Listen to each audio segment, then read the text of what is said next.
Hello, everybody. Yes, you have me, Scott Morganroth, the Motor City Madmouth, and we are at Basketbros tonight, a week before Memorial Day. A lot of legends have been made over the course of NBA basketball playoffs during the Memorial weekend, which is about a week away. But, we have a very different type of show today. And the type of show that we have right now is we're going to talk about yesteryear, okay? A lot of in pro hoops. We're going to talk about what guys in today's game of basketball could have made it back in the glory days. And then we're going to talk about 5 guys that would never make it anyway. So with that said, I want to bring on my crew here, and we have a really great one in store. So let's bring them all on here. And David Copperfield, let's go out there and bring them on.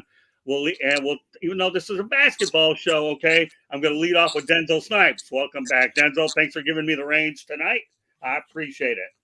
Hey, no problem at all. And before we proceed, so for as long as we remember, there have only been 2 or 3 options for high quality athletic hydration: water, Gatorade, or Powerade, right? Pretty much.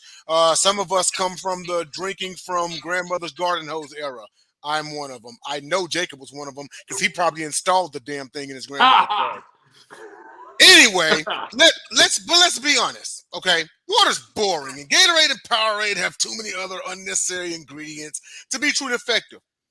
But Logan Paul and KSI came up with a drink that is taking the world by storm. It's called Prime. Prime, baby. Prime is the ultimate in hydration. Only 2 grams of sugar and made with coconut water. Prime is also loaded with vitamin A, B6, and B12. So parents have nothing to worry about when the kids beg for more, Sideline Sports and Basketbros, welcome Prime Hydration to the network family. Scotty boy, it's on you. All right, Dens. Do I sound like Brent Musburger tonight? Yeah, because you are looking live tonight on Basketbros. And whether or not that's trademark or not, Brent Musburger made it, okay, famous, and I'm making it even more famous tonight. And guess what? I'm drinking Canada Dry, the ginger ale style. So I hate to let down my colleagues, Will Vogel, Denzel Snipes, and Jacob Christner. But then again, when you work together like we do anyway, they're prepared for anything, right? No, with you drinking Canada Dry just means you're going vegan. Oh, I don't know what it means. Again, I'm not really big on the nutritional side. All I know is my wife Candy makes sure that she shuts me down on caffeine after a certain time. Because to me, sleep, okay, is like a Lamborghini. It's a luxury. Yeah. Caffeine takes you. Caffeine. If you don't like to drive Lamborghinis, we have Mercedes, and we also have Rolls Royces. All right, let's take care of the business at hand. I talked about 12 guys. We're going to talk about a couple coaches as well. And Chuck Daly and Rudy Tomjanovich, to me, are 2 intriguing coaches that stand out. Going around the horn, I'm going to go Denzel, Will, and Jacob all the way around. This order, we only have basically 3 things to talk about, but they are loaded. Maybe not loaded like a baked potato, depending on whether you go out there and put sour cream, onions, and all that business. Poor Jacob, you got to move that head around the old hair, which he has a lot more than any of us. Although Will Vogel makes a pretty good case for having some hair, but they got not enough. All right. First guy on the list. Oh, Zenz is eating up my one-liners. God only knows when you get a new guy hosting a show what can happen. All right, we're going to start off with Jimmy Butler. I'll comment last in the order. Go ahead, Denz. Jimmy Butler, absolutely. And I'm not gonna be, I don't mean to sound prisoner of the moment or anything, but Jimmy Butler had this team in the NBA Finals just, 3 years ago in 2020. Now, sure, they were overmatched by a Lakers team, but the fact that this guy has finally found a place where he belongs, and Philly made a mistake in letting this man walk. I will say that he absolutely could have survived in the 80s because everyone talks about the dog, right? Everyone talks about having that dog in him. This is exactly what you want. This is exactly what you need. He's the epitome of a shooting guard from the 1980s. And here he is as an 8th seed he became the second. His team became the second 8th seed to reach the Eastern Conference Finals. And he just may be the second 8th seed to reach the NBA Finals. And who knows even beyond.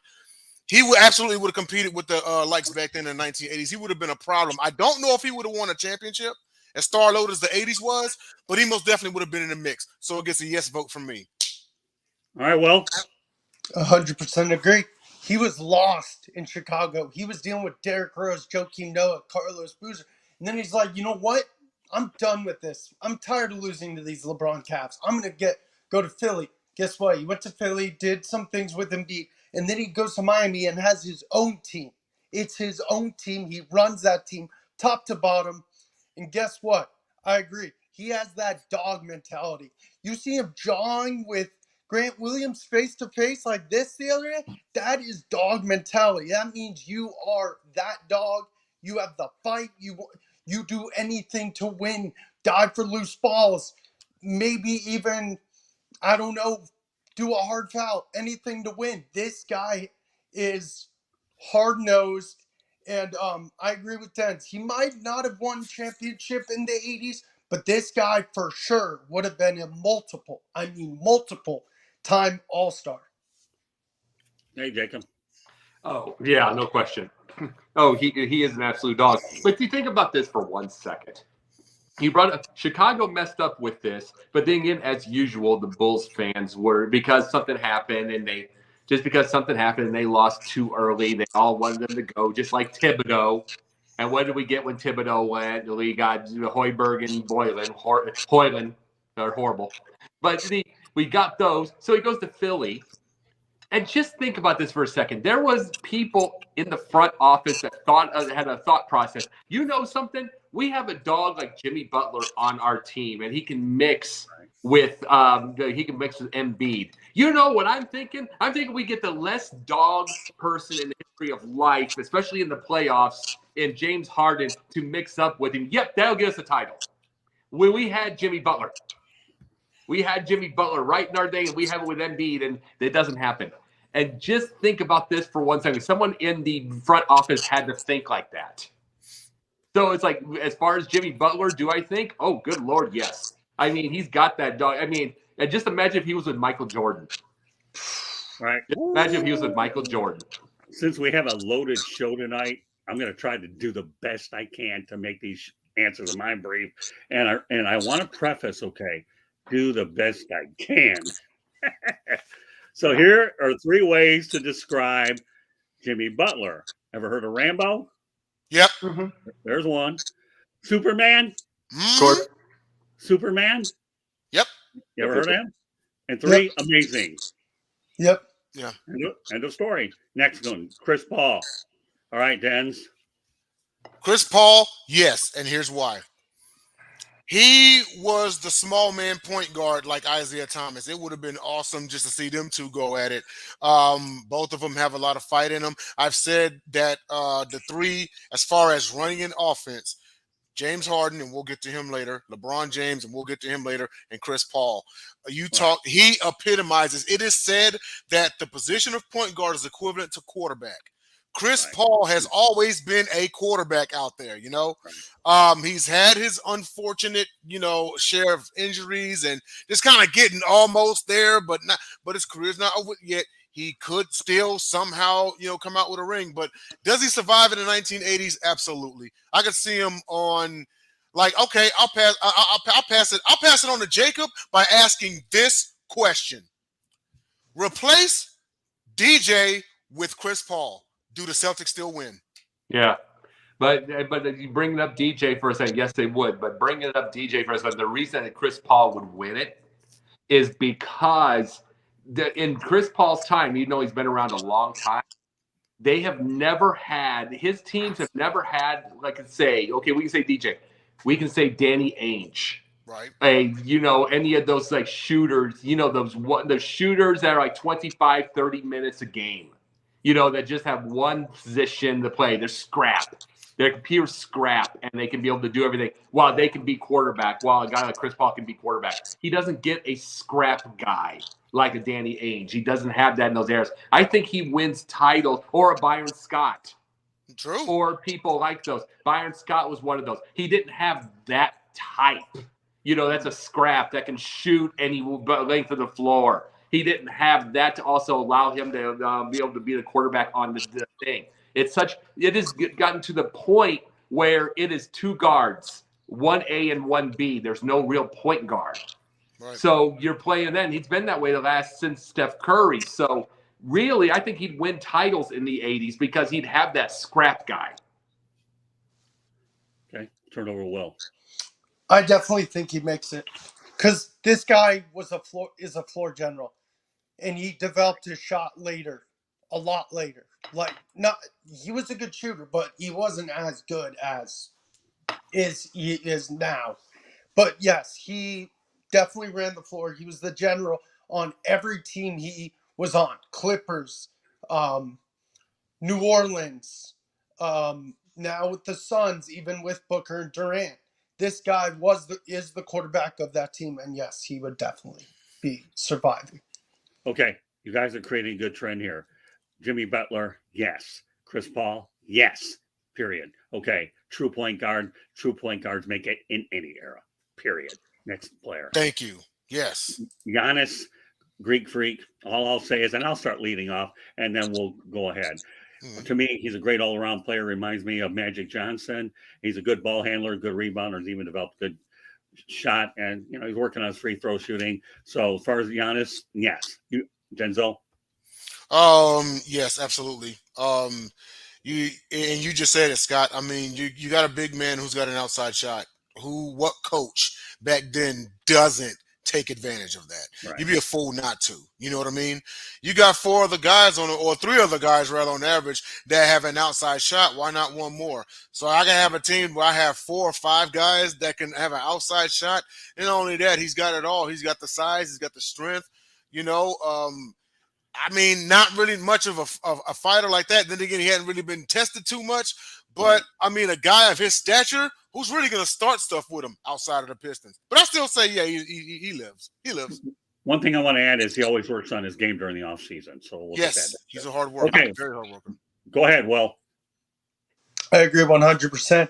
He does survive the time period because, number one, look at his size and length. He is tall. He is like Magic Johnson. His points, he rebounds, his assists. He has a jump shot. And guess what? It only takes him like 3 strides just to get down the court. 3 strides. It's insane for a guy that tall, and he's fast for his size. He's fast for his size, and he works day in, day out. After practice is over, after games, works on his craft in the off season. Everyone thought he was way too skinny, but you know what? A long time ago, this guy is just built like a freak.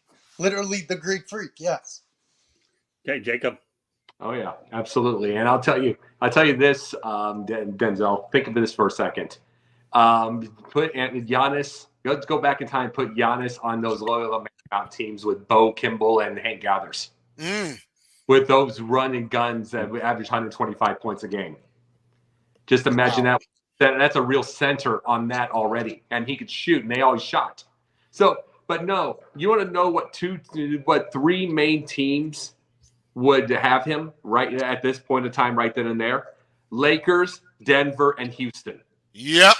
Houston, because he would have been the real Twin Towers along with Hakeem when Bob Sampson got hurt. That's true.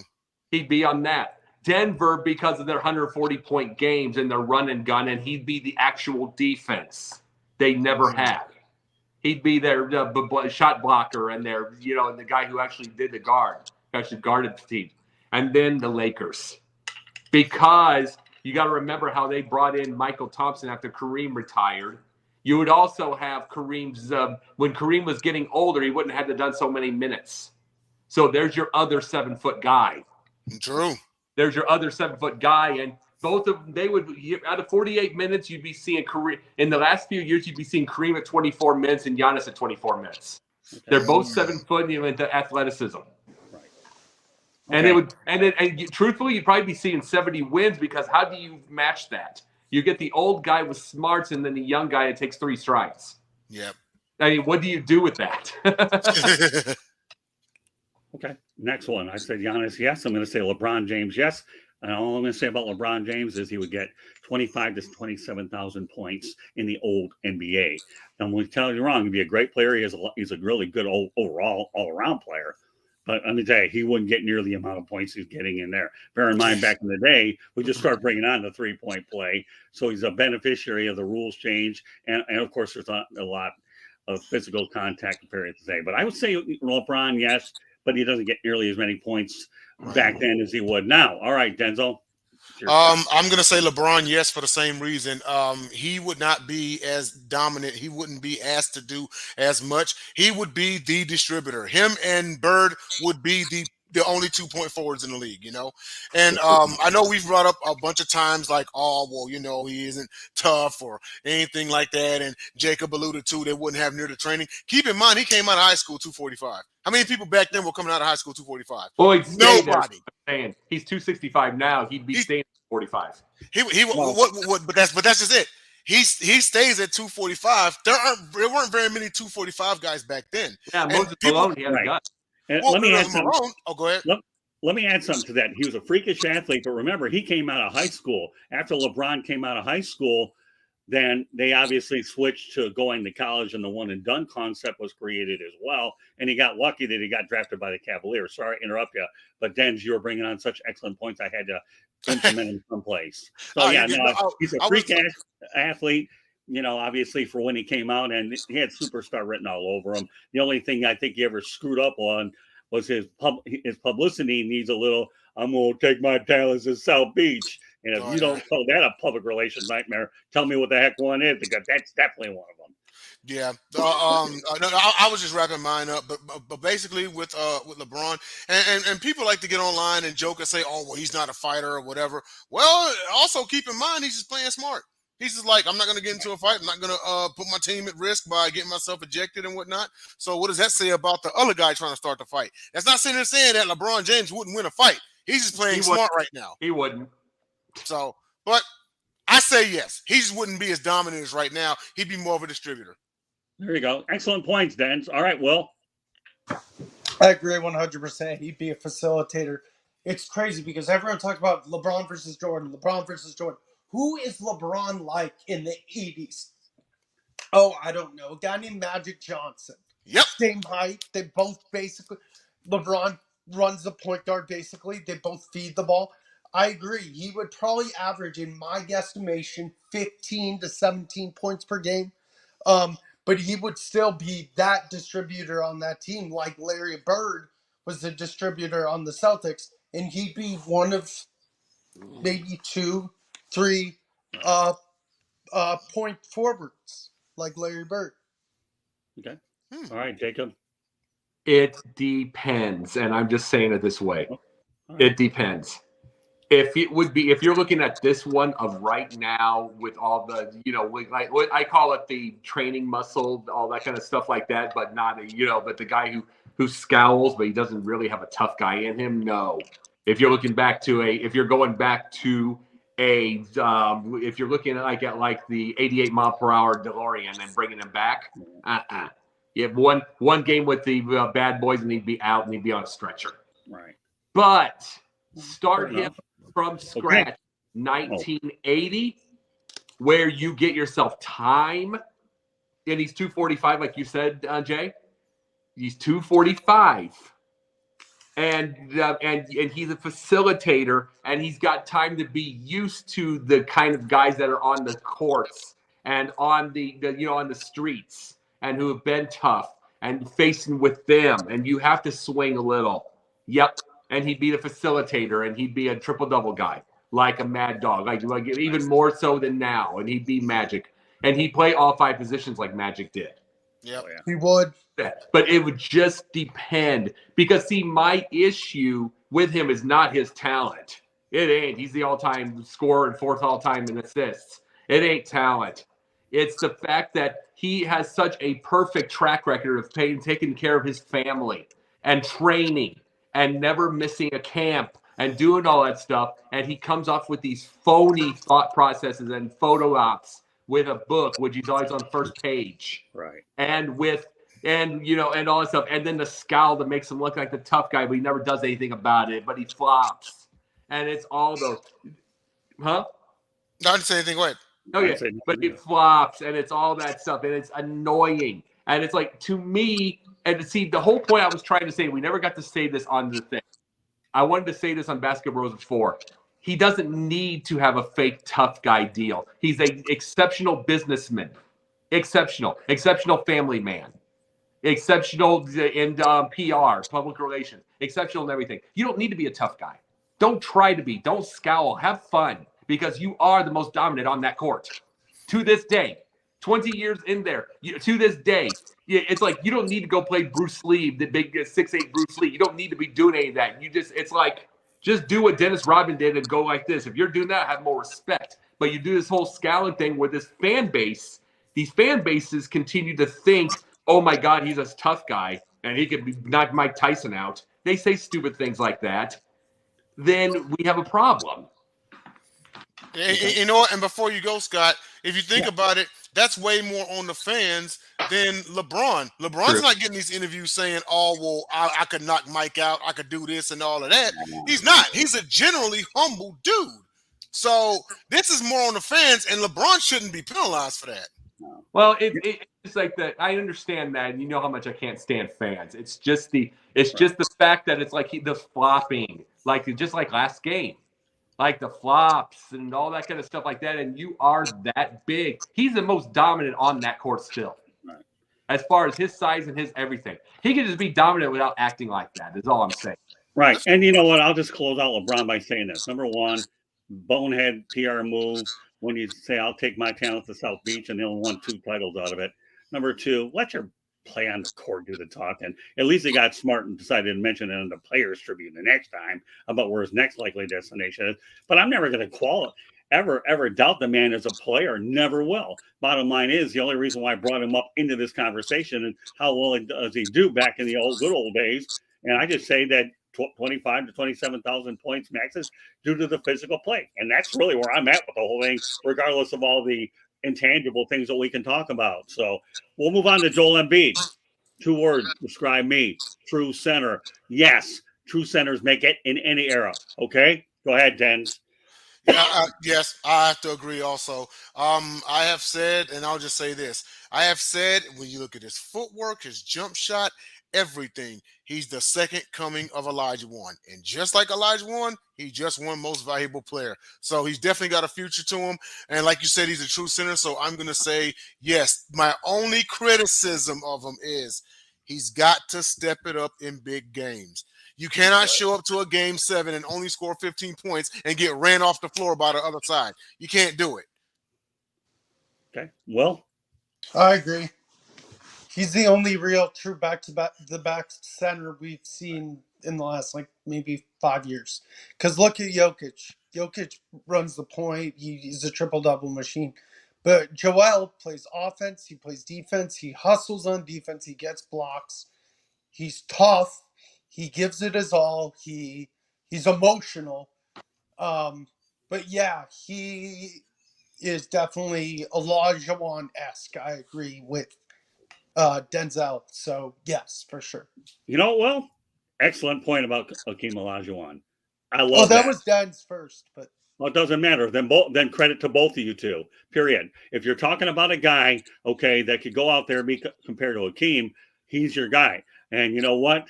Okay, the way I look at it is, we'll find out how this coaching situation plays out in Philadelphia. I still think Embiid has a ring somewhere along the way. We'll just see who's guiding the ship. All right, Jacob. Yes, but he would struggle the first couple of years. See, in this league, he could just shoot. Right. You know what I'm saying? In this league, he could just shoot and he could get 5. In that league, in that era, he didn't have – we're going through it from this guy to now. He didn't have post moves. Right. He would need post moves. He would need all that to be able to get through. They didn't shoot like that in those type of centers. Sure as heck didn't step out. So he would absolutely – could he learn them? It would have to be. All he'd be doing he would be kind of the Shaq of his day, as big and long as he would just be dunking the whole time and maybe a couple layups until he got post moves and got some shots and do 12 to 14 feet during that time. So he'd struggle the first couple of years because you have some of them deep. You got a guy like Mark Eaton who would just eat that up. They would just eat that up if you only had like one move, and that's what he really has, one move for the footwork that he has because he's a shooter. But in those times, he'd be struggling the first couple of years until he got post moves, and then he'd really dominate. And just speaking of post moves, he keeps talking about that's not the league anymore. He had 33 a game this year. Imagine if he had post moves, he'd have 40 a game. True. Very He'd true. have 40 a game because he'd also be underneath doing all that. And he'd have those mid-range shots. He doesn't have those moves. He does that. Literally, you had a season where he had 33 a game and he could have had more. Hey, Jacob, your points are well taken, but let me make another thing I should mention on Embiid. He didn't set the world on fire when he came into this league either, because he's dealing with injury issues. So it took him a little time before they got him up there, and all of a sudden he had a good career. But you know what, though? I will tell you this, though, Jacob, and you're really totally on target here. First couple of years, but you know what? Careers aren't made in the first couple of years. They're made over multiple years, and I think that's where Joel Embiid gets a definitive yes. But your points are definitely well taken. All right, well, we're going to talk about a guy that could potentially get a ring and most likely will get one at the rate they're playing, Nikola Jokic, okay? And I'll reiterate my point. True center, the Lakers are down 3-0, and I think 0 of 149 teams have ever come back from a 3-0 deficit. So I think it's been 0 for 150. So true center, Jokic, yes. Denzel, you're next. All right. Jokic, yes. He's a center who plays like a guard. You can't get any better than that, Will said it, he distributes. He has an outside shot. He's got a kind of a weird kind of, springboard outside shot kind of deal. But, hey, I remember when our Sleepy Floyd had a rainbow shot that used to make waves and somehow make it. And then I don't know if you remember Sean Marion had that line drive kind of outside shot, Terrible. It was as ugly as it was, but it was effective. But Nikola Jokic, he's the real deal. There's a reason why he won 2 straight MVPs and why people say he should have won this year, But in the 1980s, yeah, absolutely. Again, another big man with an outside shot. How can you turn that down? True center. If you guys ever hashtag these shows, you better put true center and point guard in because they're 2 of the most popular ones. All right, well. Real quick, speak of our Sleepy Floyd. I met him in Charlotte a few years ago. Are you serious? Man, that's awesome. You got to I'll send you the picture. He's a cool dude. I can't hear you, pal. What'd you say? I said I met Sleepy Floyd in Charlotte. He brought up Sleepy Floyd. Oh, very nice. Okay. Well, I know he's from the Gastonia area, if I recall correctly, right? Okay. But speak of Jokic, like I said, and like Den's reiterated, it's a center who's playing a guard. It's like Magic Johnson if he was a big man, actual big man. But definitely for sure. Okay. No doubt. Okay, Jacob. He looks like the 80s now. He's all pasty. He looks like it now.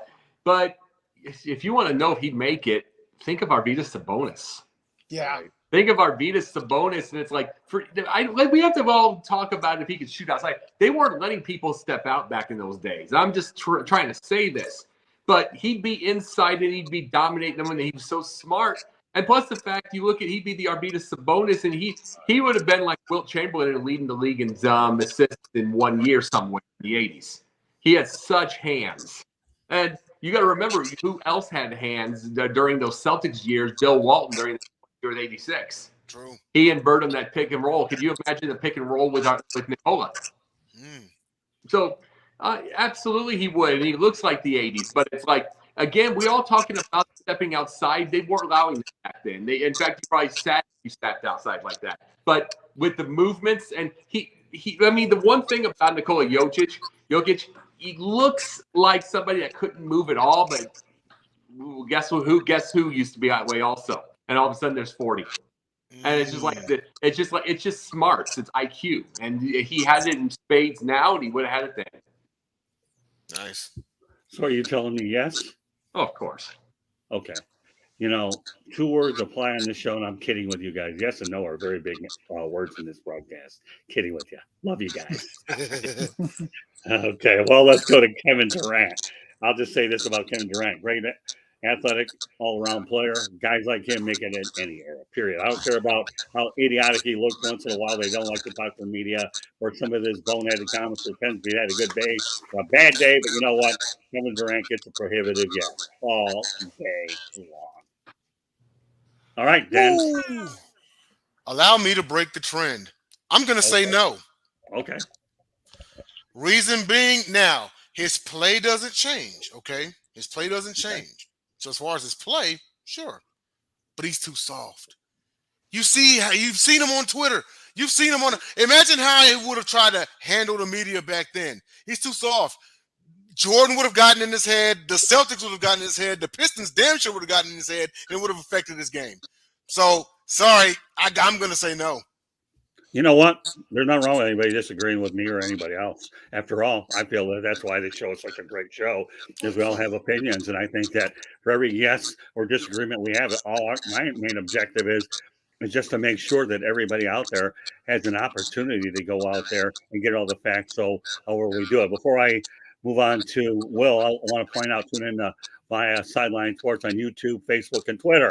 All right, we have a great operation here. I want to make sure that everybody has a chance to get every bit of all of us and all the shows that we have. I know that I happen to be on this one and Pundits Pundit and wherever else we end up working. So I just want to make sure, folks, if you're just tuning in right now, Sideline Sports, hashtag it, Super Basketbros, hashtag it, and you know where to find us. With that said, Will Vogel. All right, Kevin Durant, are you on my side or are you on Denz's side, Will? I hate to say it, but I think I'm on Denz's side because you know what? He's a great all-around scorer. Don't get me wrong. People are going to get in his head and frustrate him. He's going to average so many points less per game. Yes, he's one of the best all-around games of all time. He's a great shooter from inside and out. He can create his own moves. But you got guys who are trash talking you like Jordan. And then Right. you got Bird with the smack talk. And KD is 7 foot. Imagine Dennis Rodman up in his face just junk talking him, bumping him like this every single possession. Man, KD is going to get frustrated. So I'm going to say no. Listen, Will, you disagree with me like this, but you mentioned Dennis Rodman. You might have me thinking like He Brett would Favre. bully him. And He hold would on, bully Will. him. If you disagree with me, okay, and you mentioned Dennis Rodman or Brett Favre, I might say that I might be waffling about the decision, but I'm still sticking with yes. But bring up Dennis Rodman, and boy, you tell you, you're making a good argument to go the other way. All right, WB. All right. All right.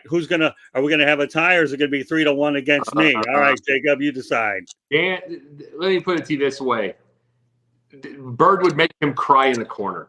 So Ding, ding, ding. Bird for a second. Let's just forget Bird for a second. He'd be crying in a corner, and truthfully, LeBron would too if LeBron did not gain some toughness through it.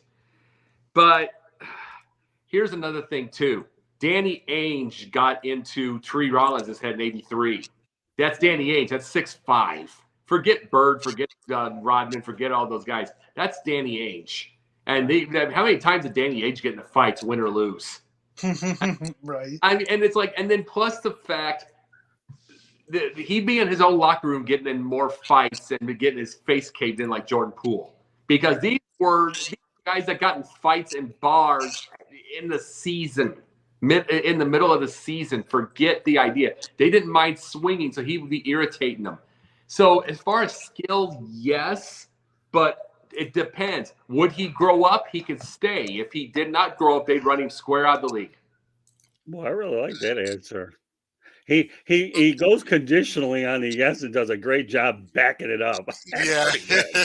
Hey, you know what?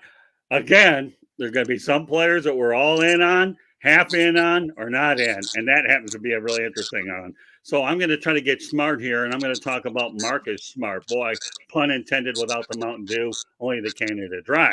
I'll just say two things about Marcus Smart. Yes, and the guy knows how to play defense, and he works hard. Okay, Dens, go ahead.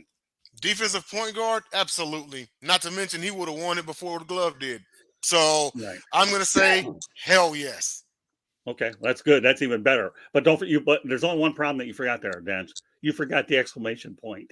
Ah, hell yes! Exclamation point. There we go. Now we're at it. All right. Well, I don't think you're going to be able to waffle around this one. I think this might be a little bit easier, right? WB? Nope, way too easy. Of course, Yeah. yes. Look Okay. at the guy. The guy plays defense as a point guard. Who else did? Oh, I don't know. Gary Payton. This guy, Gary Payton, not Jordan and Jordan and Jordan.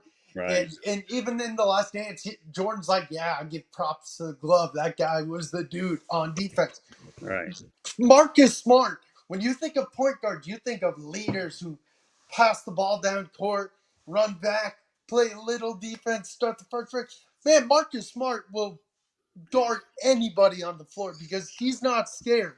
He is tough. He will guard 1 through 5. He is the modern day glove. That's really good. Okay, Jacob. Well, absolutely, I do. And I'm thinking of this way. He's on the Celtics. Put him in that lineup.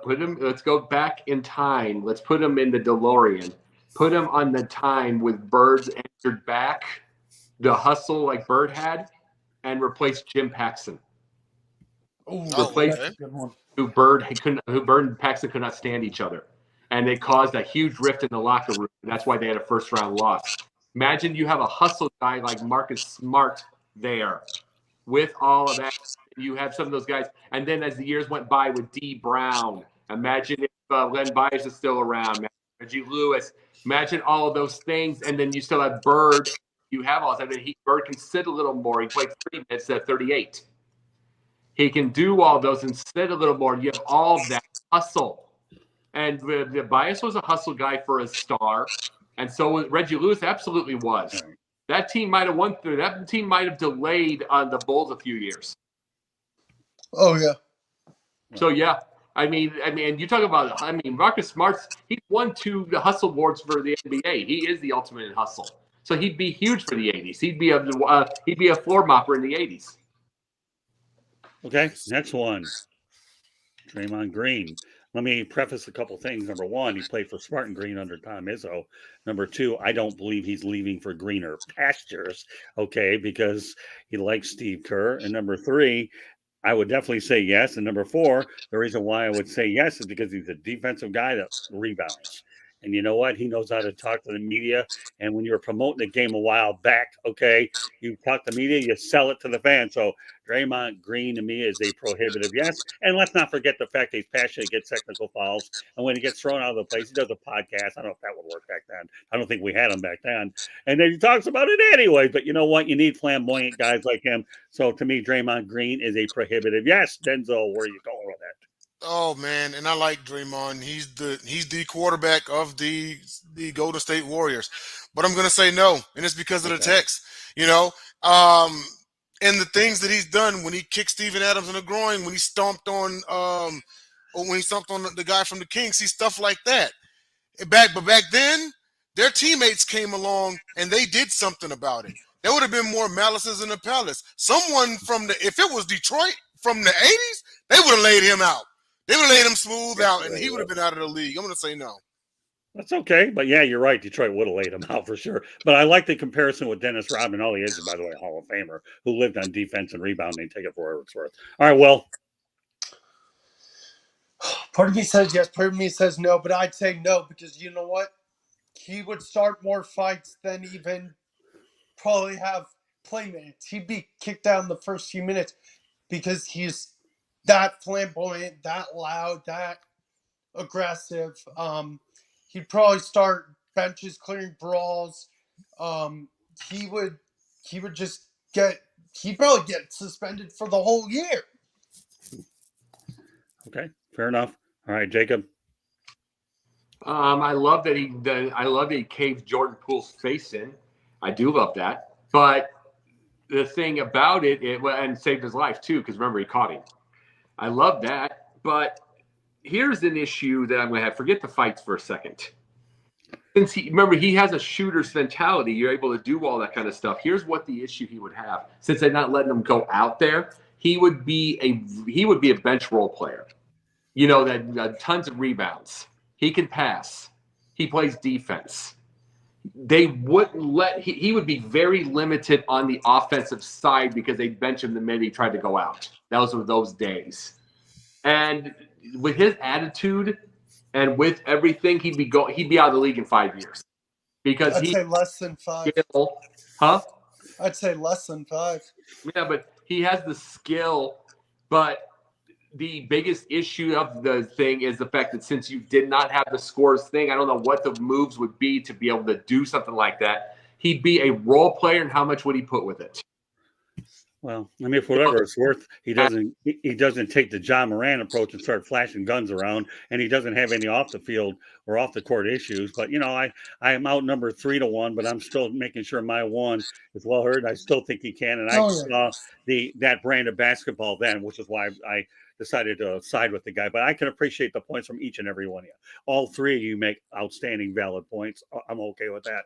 I just, when you deal with this type of play, physical, back in the day, that's the reason why I've come to that decision. Well, before you move on, Scott, in your Yeah. defense, I do totally understand why you said yes. I mean, just like Nikola, Draymond's a walking triple-double too. Right. I don't think any coach would turn that down. No, Yeah. you're right. Well, you got to realize one thing real quick. The triple-double is not the same back then as the thing. You got to realize Ben Simmons has 33 career triple-doubles. That's number 9 all time. I mean, even Ben Simmons. So it's kind of not the same. So what are we going to do? Put an asterisk next to triple doubles? Is that what we want to do based on who got them? We're If also not he's on that list, I would. going to sit here and compare Ben Simmons to Draymond Green. No, but I'm saying triple-double is a little bit of a different time. Yeah. What Kool-Aid am I drinking? Well, never mind. I've already endorsed that country. Well, you're already drinking Canada Dry, so. That's it. Exactly. That's my point. It's called the GMTA philosophy, and you all know it by now. All right. Well, Donovan Mitchell. I like him. He's a hard-nosed, talented player. I'm giving him a yes. All right, Denz. Oh man, I love Spider, and I hate the Jazz. But I've always liked him. I was glad he left so I could actually root for him some games. He reminds me a lot on this list of Jimmy, just maybe not as efficient or anything like that. Right. But I mean, like Spider. Oh man, he can slash the lane. He can shoot. I mean, like what more can you ask of the guy? You put him on. You know what? If you I'll ask you this, Scott. Put Spider on the '88 Pistons. Put him on the Pistons as of 1985. How many rings do they win? More than 2? No doubt about it. I'm good. No doubt about Go it. ahead. That's all there is to it. Anytime you can add a marquee player to that team, and they were good.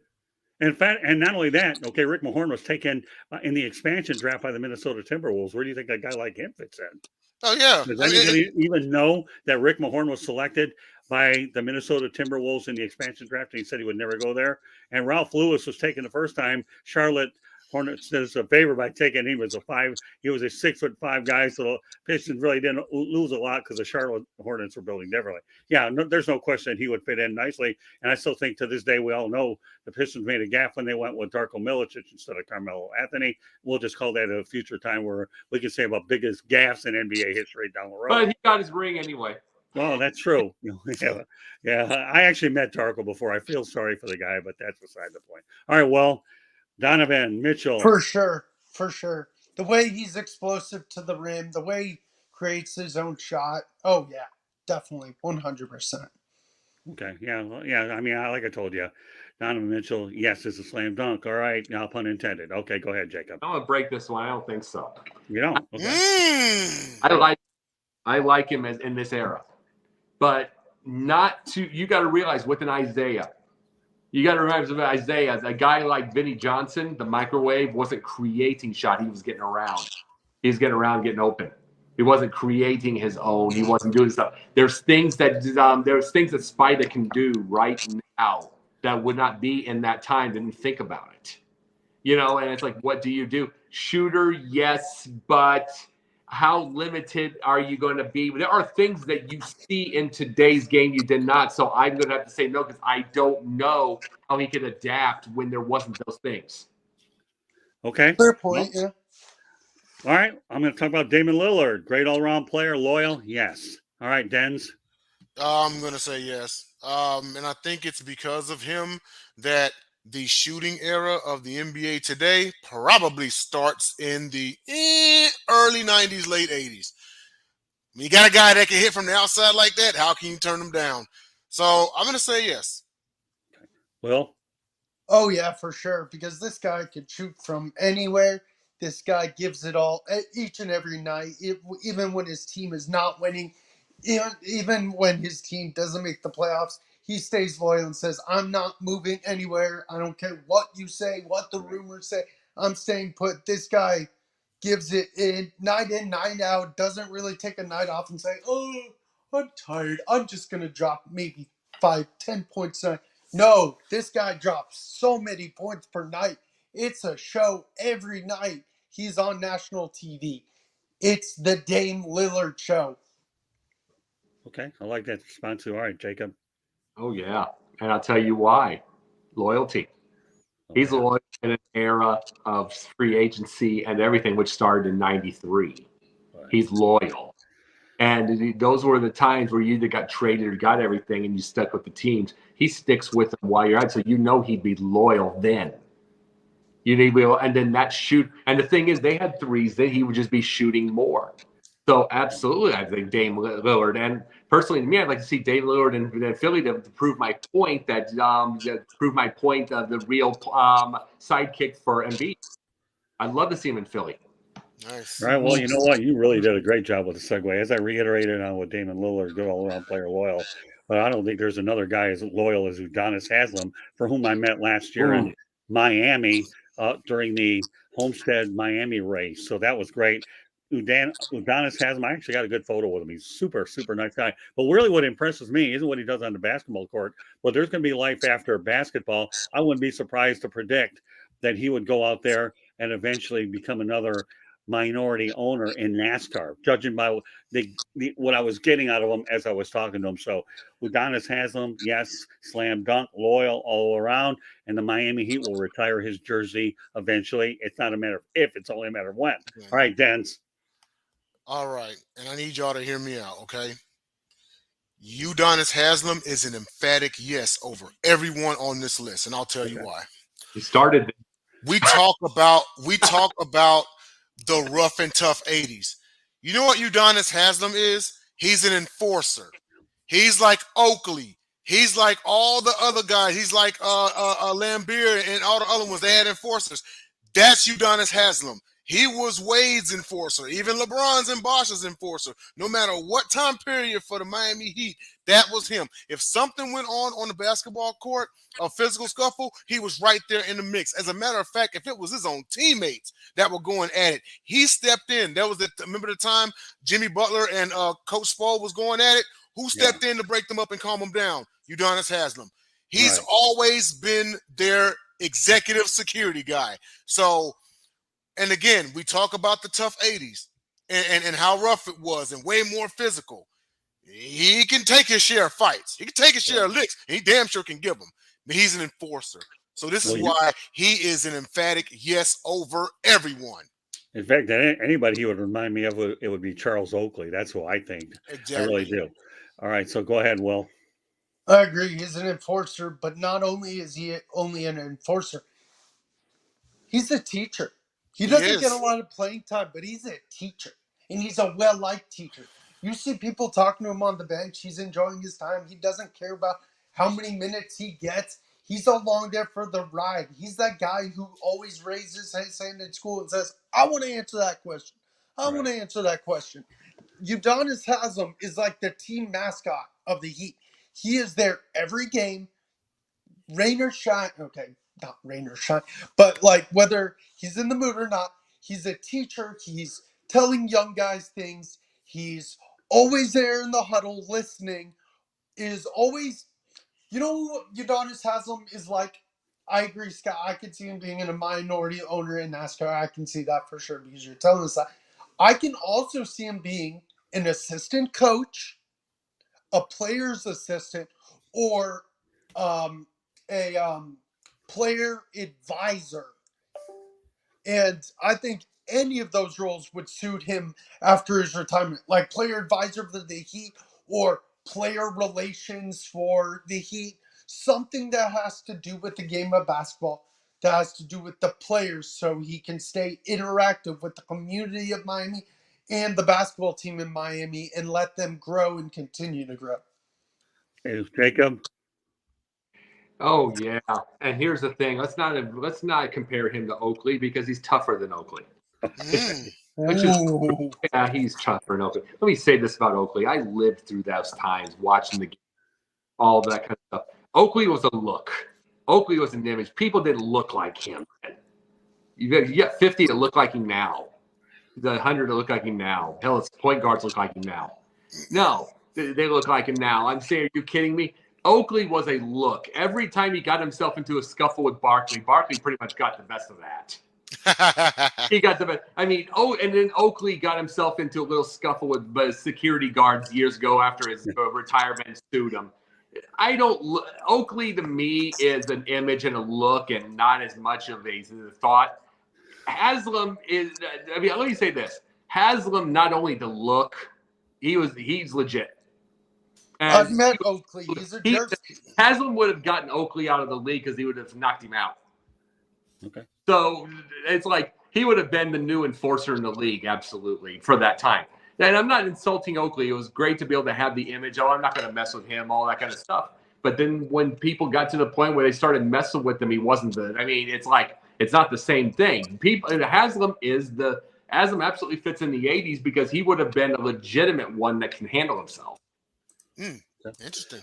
All right, I've got a wild card guy I want to throw. Then we're only going to touch on coaches, and then what we'll go ahead and be able to do is I have another idea that will just stretch it out a bit longer. All right, sound fair enough? The wild card guy I want to mention is Russell Westbrook.